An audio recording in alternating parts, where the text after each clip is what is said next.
माननीय संजय सिंह। धन्यवाद मान्यवर।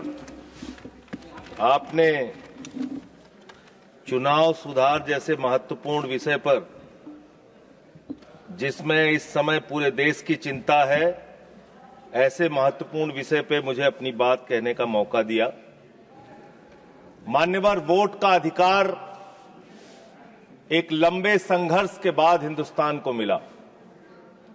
अंग्रेजों ने 190 साल तक हिंदुस्तान पर राज किया। उनके खिलाफ हमारे क्रांतिकारियों ने, शहीद आजम भगत सिंह ने कुर्बानी दी, शहीद सुखदेव ने कुर्बानी दी, शहीद राजगुरु ने कुर्बानी दी, शहीद राम प्रसाद बिस्मिल ने कुर्बानी दी, शहीद खुदीराम बोस ने कुर्बानी दी, शहीद अशफाक उल्लाह ने कुर्बानी दी, शहीद रोशन सिंह ने कुर्बानी दी, और राष्ट्रपिता महात्मा गांधी ने त्याग और बलिदान से इस देश को आजाद कराया। और जब हमारा मुल्क आजाद हुआ तो भारत के संविधान के रचयिता बाबा साहब डॉक्टर भीमराव अंबेडकर जी ने कहा, इस देश में वोट के मामले में सब समान होंगे। राष्ट्रपति के वोट की भी गिनती एक होगी, प्रधानमंत्री के वोट की भी गिनती एक होगी, मुख्यमंत्री के वोट की गिनती भी एक होगी, सांसद विधायक के भी वोट की गिनती एक होगी, और गांव में रहने वाले मजदूर के वोट की गिनती, दलित के वोट की गिनती, पिछड़े समाज के लोगों के वोट की गिनती, आदिवासी के वोट की गिनती एक होगी।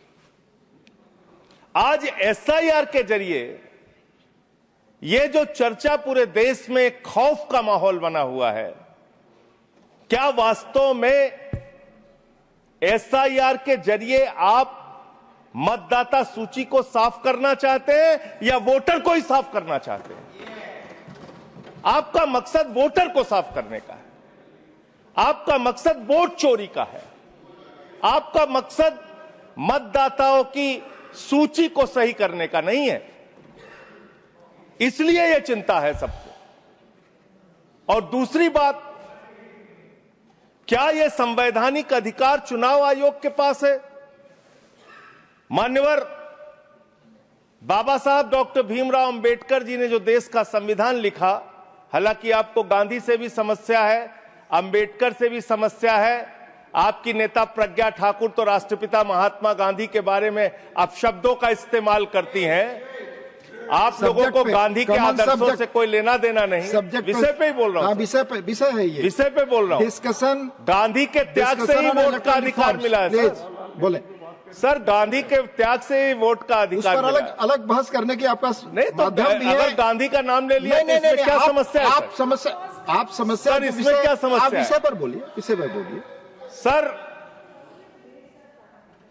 बाबा साहब डॉक्टर भीमराव अंबेडकर जी ने जो संविधान लिखा, उस संविधान की धारा 327 क्या कहती है? Power of parliament to make provision with respect to elections to legislatures subject to the provisions of this constitution, parliament from time to time by law make provision with respect to all matters relating to or in connection with elections to either house of parliament or to the house of or either house of the legislature of a state, including the preparation of electoral rolls, the delimitation of constituencies and all other matters necessary of securing the due constitution of such house or houses। इसको हिंदी में भी पढ़ देना जरूर। भारत के संविधान की धारा 327 कहती है, इस संविधान के प्रावधानों के अधीन रहते हुए संसद समय समय पर विधि द्वारा संसद के किसी भी सदन या किसी राज्य के विधानमंडल के सदन या किसी सदन के चुनाव से संबंधित सभी मामलों के संबंध में प्रावधान कर सकती है, जिसमें मतदाता सूची तैयार करना, निर्वाचन क्षेत्रों का परिसीमन करना और ऐसे सदन या सदनों के विधिवत गठन को सुनिश्चित करने के लिए आवश्यक अन्य सभी मामले शामिल हैं। यानी कि चुनाव के मतदाता सूची बनाने से लेकर, परिसीमन करने से लेकर चुनाव संपन्न कराने तक का जो अधिकार चुनाव आयोग को मिलता है वो धारा 327 के तहत मिलता है, संविधान के तहत मिलता है। उसी के तहत चुनाव आयोग काम करेगा।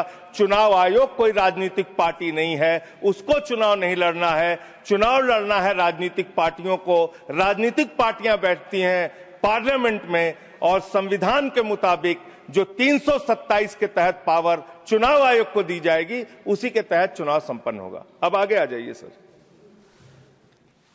अब लोक प्रतिनिधित्व कानून 1950 क्या कहता है, जिसमें मतदाता सूची का जिक्र है। इसमें साफ तौर पे लिखा हुआ है, इसकी धारा 20 उपधारा 3 में अंतर्विष्ट किसी बात के होते हुए भी निर्वाचन आयोग किसी भी निर्वाचन क्षेत्र या निर्वाचन क्षेत्र के भाग के लिए निर्वाचक नामावली में ऐसी रीति में जिसे वह ठीक समझे विशेष पुनरीक्षण के लिए निर्देश उन कारणों से जो अवलिखित किए जाएंगे किसी भी समय दे सकेगा। कारण अवलिखित किए जाएंगे, ये साफ तौर पे यहां लिखा हुआ है।